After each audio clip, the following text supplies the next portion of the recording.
Morning everyone, welcome back to Mysteries of the Bible. This is Daisy, Daisy, and Onslow is probably coming here. It's good to see you. Morning Mum.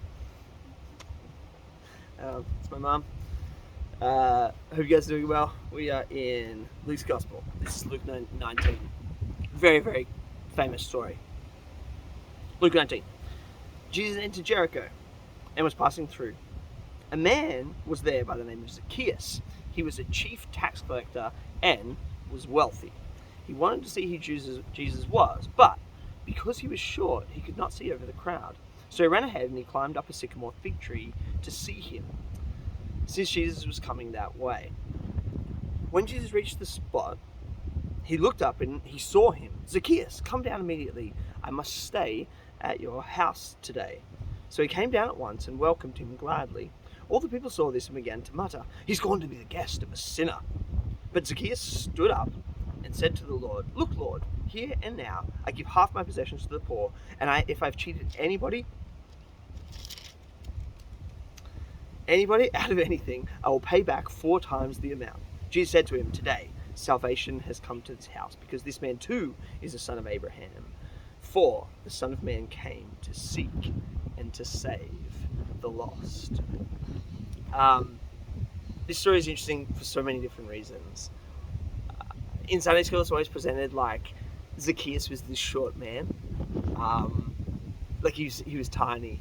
And because he was tiny, he had to climb a tree to see Jesus because he couldn't see over the crowds. But think about it just for a second. It doesn't really make any sense, because even a short person can kind of like weave their way through a crowd. And if the crowd are people that you know, people in your village, then you're like, hey, Pete, let me through. Janet, I'm coming through. I want to see Jesus. I'm on a quest to see Jesus. So he may have been short. And the passage says he was short, but it doesn't say that he was short in stature necessarily. It says he was short, and that short could refer to he was short in standing in the community. That is, that no one liked him. And that would make sense. And that's why the crowd is blocking him, and that's why he can't see Jesus. But we're told that he, what does it say? What's the exact wording right here? That he wanted to see who Jesus was. Now that line, he wanted to see who Jesus was, that is like a formula kind of sentence. And what it means, in heaps of other literature, is that he was on a quest. He was on a quest to find Jesus. So what do you find about Zacchaeus? He's lost.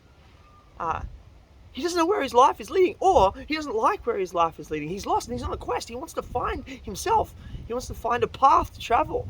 And his quest is to see whether Jesus can give him a way, a new path. But by the end of the story, you get this line in verse 10. It says, for the Son of Man has come to seek and to save the lost. So at the beginning of the story, you hear Zacchaeus is on a quest to find a new path and to see whether Jesus is that new path. But by the end of the story, you hear that Jesus is on a quest to find the Zacchaeuses of the world. So I've got a question. Who is questing for whom? Is that the right English? Who is questing for whom? Who is looking for who in this story? Yeah, interesting question, isn't it? Who? Zacchaeus is on a quest. Jesus is on a quest. Who's looking for whom? They're both looking for each other. You, whether you know it or not. If you feel lost, alone, or afraid, if you feel like your life is leading nowhere, if you're worried, if you're scared, I really believe you are actually looking for God. You are on a quest whether you know it or not. But the beautiful thing about this story is it's telling you that God is on a quest for you as well. That he is looking for you. That he will do whatever it takes to find you. And to help you find your way back home. There's so many other cool things about this story, but let's just leave it at that. Which reads the Bible. Peace.